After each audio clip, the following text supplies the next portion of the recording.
the most underrated in the Pac-12 super elite quarterback rankings. Where does he fall? Because, I mean, when you look at just where the Pac-12 is as a whole and the QB front, I mean, it's kind of unbelievable how every Saturday, like if the good folks all across the country right now are not staying up late to watch Pac-12 football this fall, like I don't know what you're doing, because you're going to get elite quarterback play all across the board. When like DJ Uiagalelei might be one of the worst quarterbacks in the conference, something is going really right for your conference. And he had a really good year last year, and obviously another Pac-12 in conference transfer.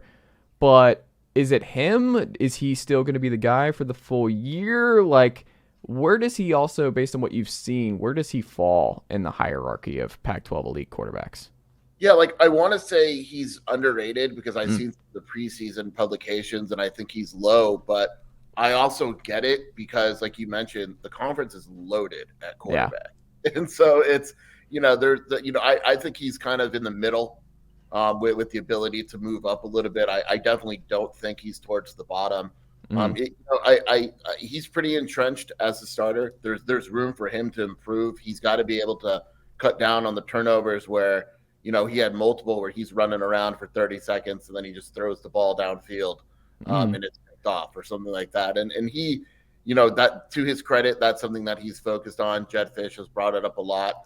He looked really good in the spring, but it's a situation where I like him. I think he's legitimately good, but a lot of it's also the system. I think Jedd Fisch's system is really good for quarterbacks. Like, I don't know how well Jayden De Laura would do on another team in the Pac-12. I think that he's found a nice fit with the system and all that. And it's tough ranking these quarterbacks. I mean, like you mentioned, DJ, like he wasn't great at Clemson, but for all we know, in the Pac-12, he goes to Oregon State and he's awesome.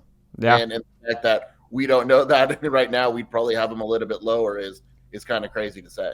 Yeah, I mean, UCLA might start true freshman Dante Moore. It might be the Kent State kid, Colin Scheer or whatever.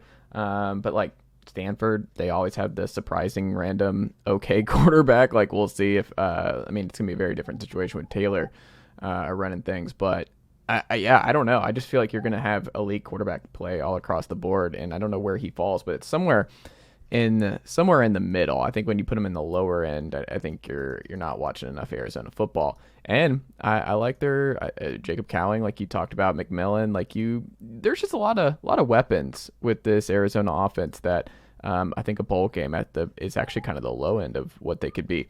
What was the biggest hire that Jedd Fisch has nailed to this point, and what has been the biggest question mark hire for him to this point?